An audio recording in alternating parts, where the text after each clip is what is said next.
I left my job.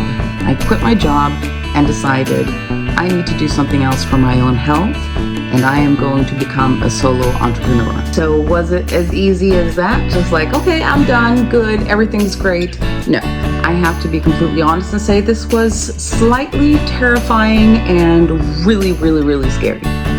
This is how it's gone so far. Hi, I'm Jessie Francis, a wellness coach, artist, and planner girly with a passion for entrepreneurship.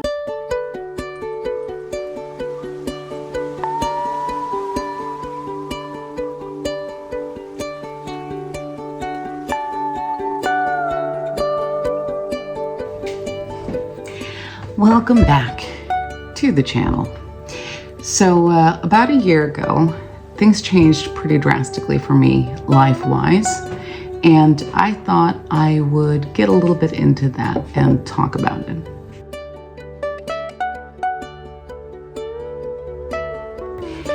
So if you look back at the videos about a year and a half or so ago, I was on sick leave and doing not great at all. For those of you that maybe don't know me, I have a bunch of chronic stuff that I deal with on a daily basis. I have Crohn's disease, I have fibromyalgia, and I have IBD-associated arthritis. And a year and a half or so ago, the arthritis, I was flaring up in my hip really, really bad, and I needed a walker. Right now, I'm doing okay, mainly using my cane. Haven't needed the walker as much lately, but it was sort of, I was on sick leave. I was doing a bunch of water, like pool rehab kind of stuff and things like that. And I had been working for a very long time. I think it was like 8 years or something like that as a music teacher, and I really loved it. But I did get to the point where it felt like this is the umpteenth time that I have had to take time off and be on sick leave because my body cannot handle what I'm putting it through. And you know what they say about that whole thing, like doing the same thing over and over and over and over and over and expecting a different result would be the definition of insanity. So I realized something needs to change. There were people that were like, well, why don't you just go on, what do you call it in English? I'm trying to brain. Here in Sweden, we call it early retirement, I guess, because of disability stuff and things like that, and I think that would have been a valid choice maybe, but I also felt like there's so much in me that wants to do things and wants to be creative, and just part of me that is that drive, that go, that I don't think that was quite what was in the cards for me at the time. I needed to change things, and try to figure out how and in what way that would be best done for me. I think when you're dealing with chronic illness and your body not doing what you're wanting it to be able to do, what you've been able to do for years, and also growing up without an ADHD diagnosis and always kind of feeling like something's off here, it leads to a lot of self-doubt, a lot of bad self-image and self-esteem. I think it's one of the reasons why I have always been interested in psychology and life coaching, and why it matters to me to help people, because I know how difficult it can be to struggle with yourself on such a fundamental level. I went back to school and I got my degree in life coaching, and now I am a school counselor. So I get a chance to talk to young people a lot about their things that they are going through, and it's really, really meaningful. And in all honesty, it is better for me than working in a classroom situation where I am on a very, very set schedule. that cannot be adapted to my day-to-day spoons. If you're a spoonie, you know, like my day-to-day energy. But on the other hand, I was a music teacher for a reason, not only because I've studied music and I'm an artist, but it's like I'm a very creative person, and not creating literally drives me bonkers. I need to be doing something creative, and I have all these ideas, you know, bam, bam, bam, and I need to be able to do them. So when it came to, okay, things need to change in life, I need to do something that works for my health and the place, and, you know, make myself a place where I can thrive. So was it as easy as that? Just like, okay, I'm done, good, everything's great? No, I have to be completely honest and say this was slightly terrifying and really, really, really scary. Was this an easy decision? Heck no, absolutely not. This was really, really difficult because I do love teaching, and it was terrifying. Super, super scary.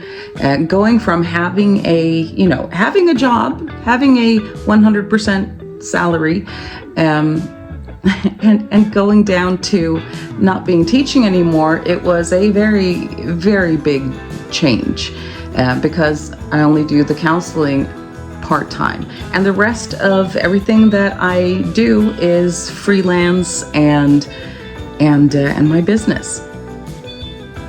Starting up a new business is hard.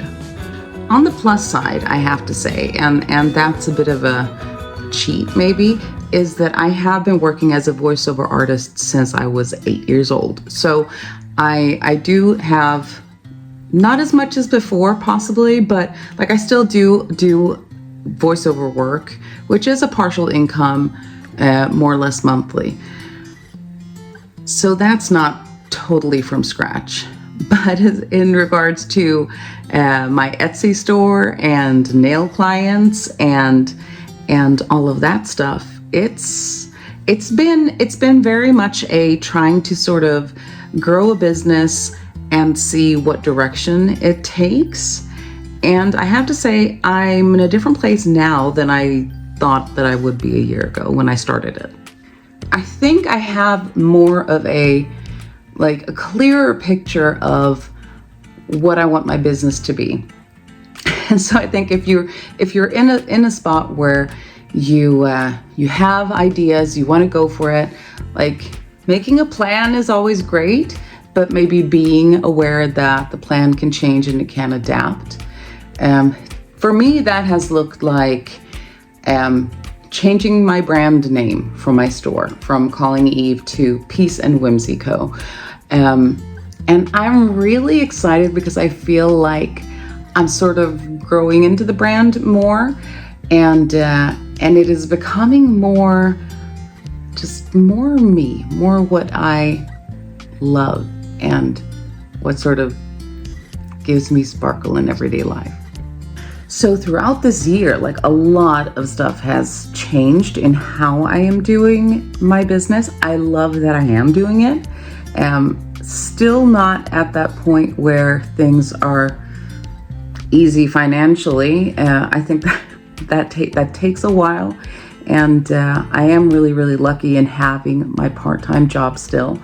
So that is something that I would say, like if you are planning on starting your own thing, having a part-time gig that helps you to sort of not have all of your eggs in one basket is a really, really good one.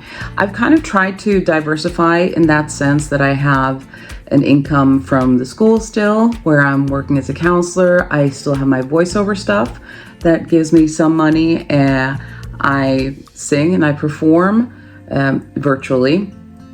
So that's something. And then the Etsy store, and then book sales. So like diversifying my income streams, I think is a really good way to do it, because because of my chronic illness, for some reason I can't do one thing this month or that week or whatever, I still might be able to do something else. So that's a tip. Also realizing that things are not set in stone. Like I had this idea of what my business was going to be like, and just a year in, I feel like things have shifted and changed around and grown in their own way. And I think it's really exciting. It is super, super cool. Like a year ago, I was mainly focusing on getting the book out, getting some sales in the Etsy shop, and that was about it. Like now, a year later, I'm getting ready for book 2 to launch, and hopefully going to be able to have book 1 as a base and helping that to sort of kind of promote book 2. But also, I've got a really, really cool and exciting thing going for my business. So a little while back, we rebranded and changed the name from Calling Eve to Peace and Whimsy Co, which feels like it sort of just sums up what things are, maybe a little bit better. I don't know. So mainly it's stickers and planner stuff, and then it's also self-care and taking care of yourself when you are dealing with chronic illness or MPF situations and things like that. So I love the concept of having something that sort of is a very wellness coaching kind of base. Hey, Bales. Hey. When I first started this channel, like 10 years ago, like it's been like this actual channel has been around for a long time, but it was called Calling Eve back then, and it was about body, mind, and soul, just trying to support people. And I'm still there, like in a lot of ways. In other ways, like we've kind of shifted more towards, like, there's a lot of vlogs, there's a lot of crafting stuff and things that to me make me feel good. And I think taking care of all of those 3 things, body, mind, spirit, is important because they're all intertwined. And to me, self-care and creative output is very fundamental to that. So on the self-care train, we're doing something new that's really exciting. I would like to introduce the Whimsy Box. So the Whimsy Box is a seasonal subscription box for, I would say, self-care, planner nerds, just all that good stuff, you know, all the good stuff. So we've got stickers, we've got pins, pens, just little things that make sense in the season, sort of, just to sort of add a little bit of sparkle to your life. So the fall, today is September 1st, the fall subscription box, so the first one, is coming out today and tomorrow. I will be delivering that to those that have signed up for it. So the next box that's coming out will be the Winter Wonderland Whimsy Box. And I'm so excited. I'm already starting to assemble things for it.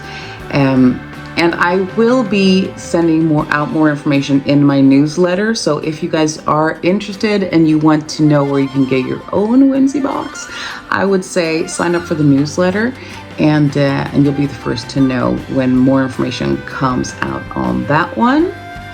And yeah. I hope that you guys got something good out of this video, and I'll see you back here next week. Bye-bye.